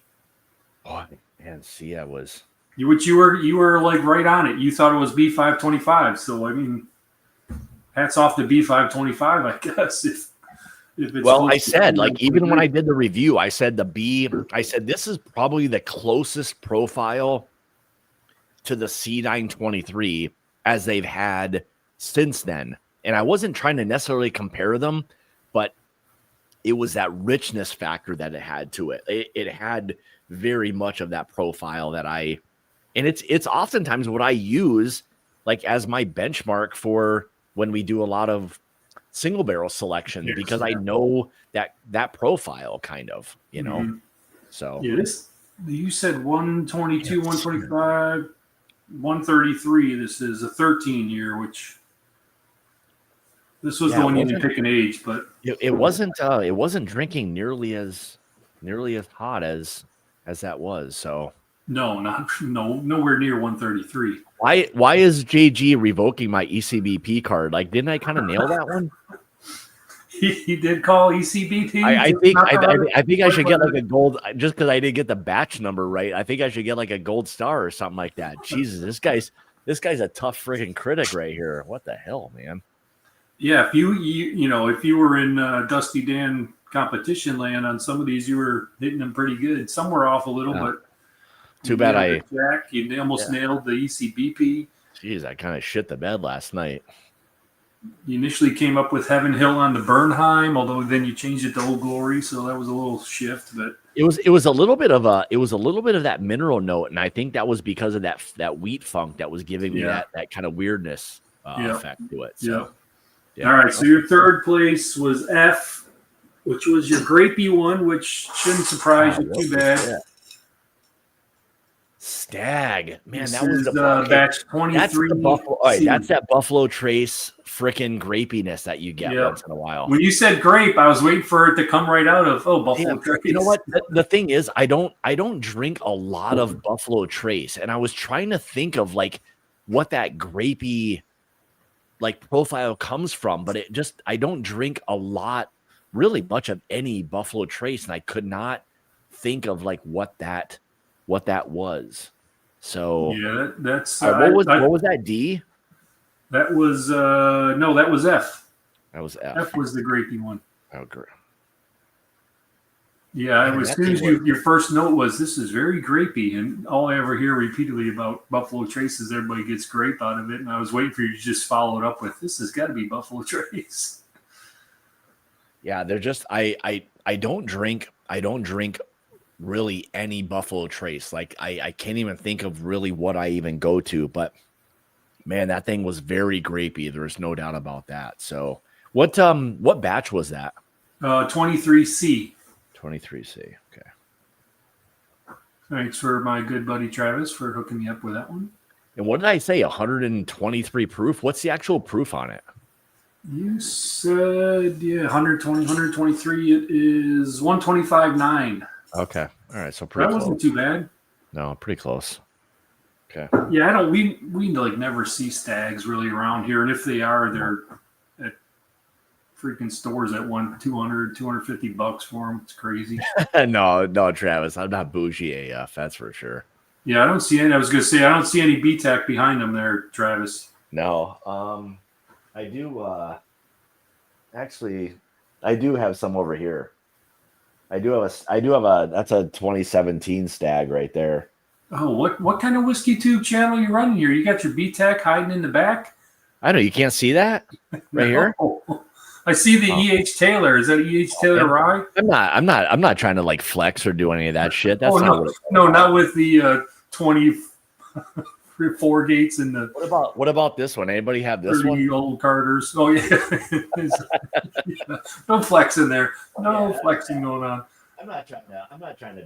That one's another one you can't really see all the time, just the way you sit. You more see the outside. Yeah. Russell looks like a Russell's there and a EH. Yeah, there's a Russell's and an old like an old rum Russell's 13, like an older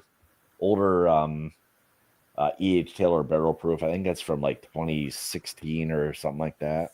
It's those top two shells bending under the weight of Yeah, that's all. That's all the Forgate and some old Carter shit right in there. But you might need to reinforce those two shelves. Yeah, exactly. Yeah, whatever. It's the stacks of dollar bills weighing those down. Yeah, exactly. I should just open that shit. So yeah. All right. So that was third place. Second place was D. This one you said had a citrus bubble gum, 115 proof. Sit with it, maybe some good barrel notes. This one was a. That's gotta be an older one, right? This was a pick from Take J. Really? Well, how old was it? This was came out in 2021, distilled in 2012. So it was a 9-year, 6-month. Man. And what letter was it again? This was D. D. Delta. Man, that was nice. Yeah, that one drank really good tonight. I like that one as well. I said 8 to 10 years. I said 115 proof, but Jesus, what was the proof on it? 120. So that wasn't bad. All right, not too bad. And age, I said 8 to 10, so I'm right in their same range. Yeah, 9 years, 6 months. So that's right in there. Yeah, that one was drinking really nice. Good tonight. That probably would have been my second or third as well. I think I would have had the same first place as you. I think as far as Beam goes, I think I like Knob Creek like the best of all of it. Like, above Booker's, really above, I'll say just about anything. Like Knob Creek, there's something more about that. Yeah. The Hardin's 211 is still probably my. Well, no, let me take this back.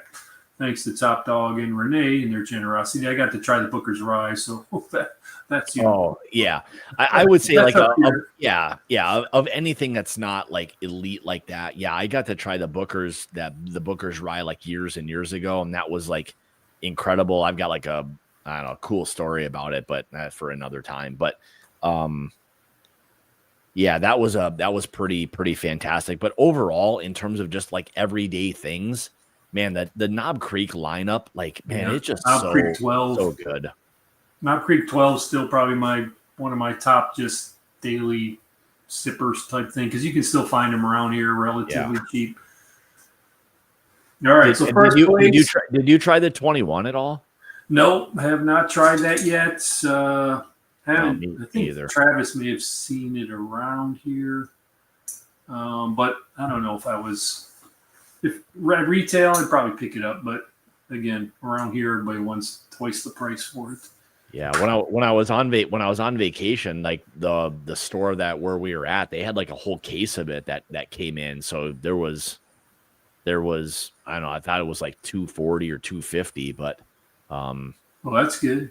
Yeah, that was I didn't get one, but maybe I should have. I don't know. I heard a lot of people raved about it, but I don't like watching other people's reviews until after I've like either got it, because I don't want to be swayed one way or the other. So yeah. But anyway, I mean, I've been a Knob Creek fanboy for a long time, so I like it too. Find it at SRP. Yeah. All right, first place was E. This one you nailed pretty much right on the dot. So Jack, yeah, there was something about it. It just has that richness that you can just, it jumps out of the glass like immediately. There's not that banana effect, but man, it just has that richness that not a lot of other distilleries have. Both this and the rye, time and time again, is, I don't know how you beat it. I mean, people love ECBPs, but I'd say time and time, I would take these all day. They're cheaper. We can find these everywhere. Yep. And I have never ever had a bad one, ever. Yeah. And I've got a lot of them. Travis can attest to that. That's a very good point. Like, it may be the best value in whiskey when you break it down in terms of like what that flavor is for that price. As much as, the ECBPs used to be that, like those Jacks, like they're probably less, and probably better, to be honest, at this point. Yeah. You know, But the crazy thing is with the Jack, everybody gets hung up on ECBP. Oh, how come it's not 12-year anymore? But these are like whatever Travis was saying. The bourbons is 6, 7 years old, yeah, and to get them to taste this good is, I mean, there's a lot of other 6 and 7-year-old stuff out there we buy, and it is like it's good, but it's not really good.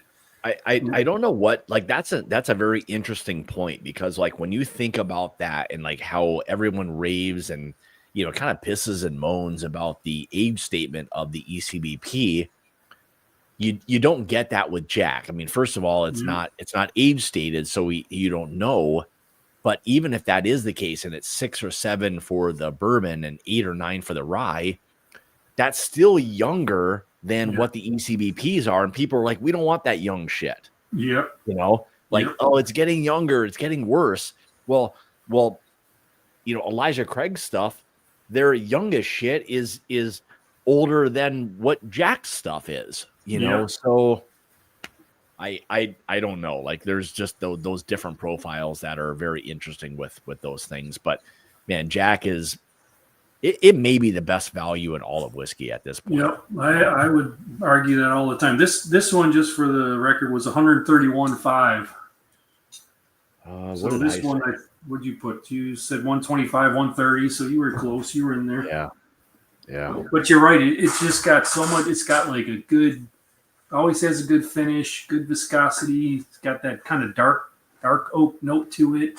Yeah. It's not overly sweet. It's not overly spicy. It's, I don't know how they. It's kind of like the perfect whiskey. Like, that's just what it is. It hits all of the marks that I think most people really gravitate towards, and there's a little bit of something in every one of those that, you know, to me, a lot of people really, really enjoy. So that's why I think Jack does very well with most people, you know. Yeah. This was the I was interested to see how you rated this one against the C923.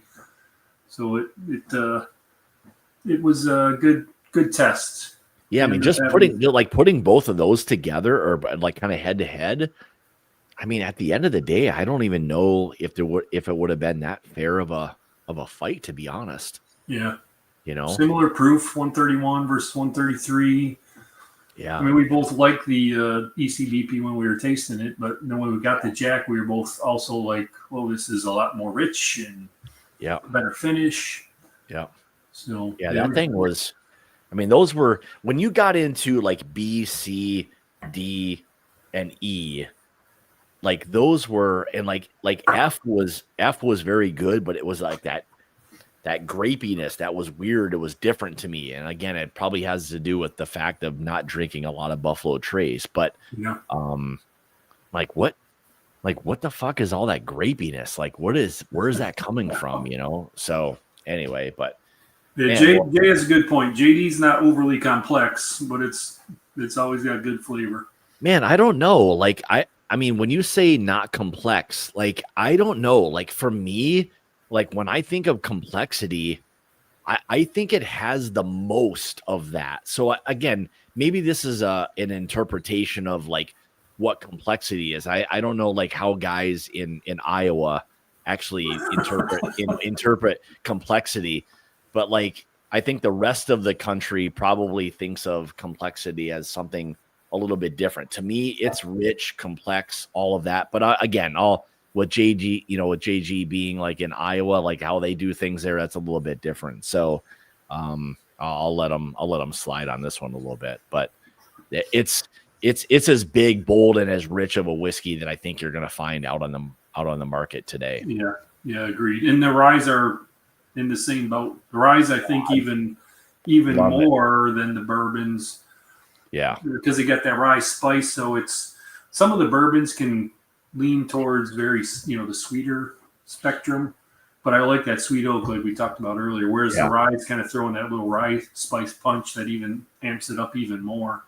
Yeah, that Jack rye that we did, that Coy Hill, my God, I mean, at 139 proof per plus or whatever it was, It probably drank closer to like what you would think of as like 120, Yeah. but man, it was maybe the one of the richest whiskeys.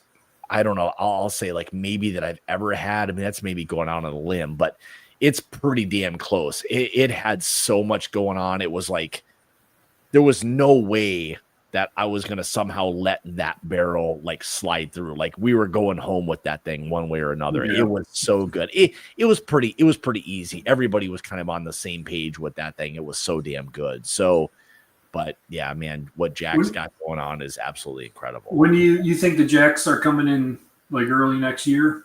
Probably. That's usually about like by the time we do them, it's been kind of in that 6-month range. So that would probably put it. Let's see, when were we there? That would have been. Were we there in August? Maybe 3 months ago.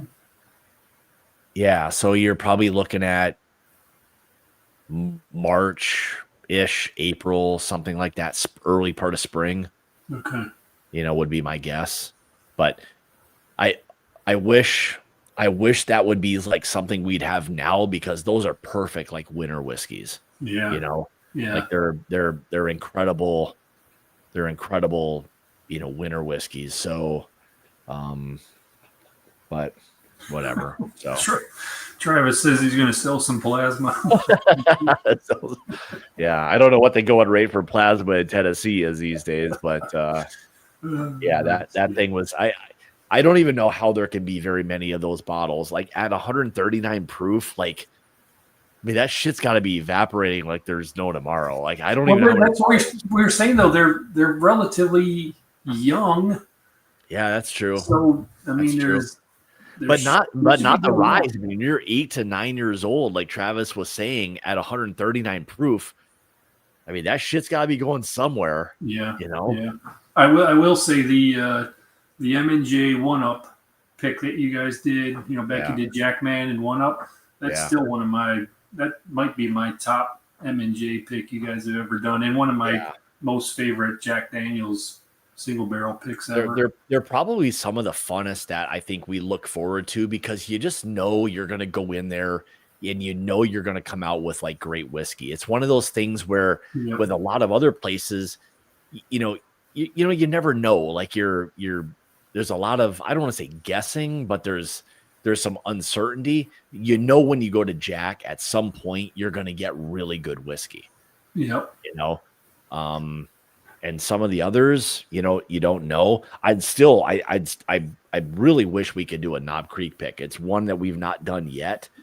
We've talked to Jay. It's kind of eluded us a little bit, but man, it would be a great one to do. I would love to do a Knob Creek pick and just go through some of those things. Top Dog, I'm pretty sure Renee, if she needs a job change ever, she, Jack Daniels probably take her on pretty fast to run. They've got to be looking for some great brand ambassadors. That's for sure. I think we know number one, so that's for sure. It's funny. I mean, both Top Dog and Renee's got a whole lineup of some amazing Jack Daniel ryes, and it's her palette of what she likes and everything just lines up perfectly. The notes, she likes more of the darker stuff, and man, so many good picks. Both John and Renee, they were on the pick, and like I think it was just let's just say it was more Renee than John, right? Well, I'll let you say that, but it was pretty unanimous. I think we all kind of locked into the ones that were, especially that rye. Like to me, that was a pretty damn incredible rye. As good as the bourbon was, when you get into those ryes, like it feels like it's a whole like other level, So it is pretty special stuff. So Travis said your pick was 138, 8 proof, 9 year. It was close to it was like close to 139. I remember that. I couldn't remember if it was 139 plus or almost 139, but it was pretty close. We don't even know. Like that was then. So whenever they bottle it or whatever the hell they do with it, at that point, who knows if it goes up? We have no idea. But yeah, I can't wait to get those. But I would imagine those will probably be late winter, early spring, something like that. I'd love for it to be later winter. That'd be great, Yeah. So we'll see with that. But man, we've been rambling for 2 hours. Jesus. And you're still upright in your chair, so that's good. Still upright. Yeah, we didn't go Solidarity 2.0. Man, that was like trying to think back to that, man. I must have had a shit ton of whiskey or something because I was destroyed. I'll tell you that. So, but anyway, hey, thanks for putting this together. This was a lot of fun. Happy to do it. Yeah, I really appreciate it. So, and everybody in the chat, thanks guys. I appreciate everybody for hanging out for a couple hours. I know this was a long one, but it's fun to do these. This is a kind of eye-opening. It really just puts a different perspective on things. So I appreciate everybody hanging out tonight. So next Tuesday, I'm trying to think if I'm going to be around or not. Still trying to figure that out. If I am, obviously I'll be live, but we'll find out here shortly. So thanks guys. I appreciate everybody for hanging out tonight. Thanks for to Paul for sending the blind flight. Appreciate that as well. So, and as always, like I say, it's about the journey, not the destination. Enjoy some good whiskey. Cheers, guys. Enjoy the rest of your evening. We'll see you when we see you. Have a good night. Yeah. Cheers, guys.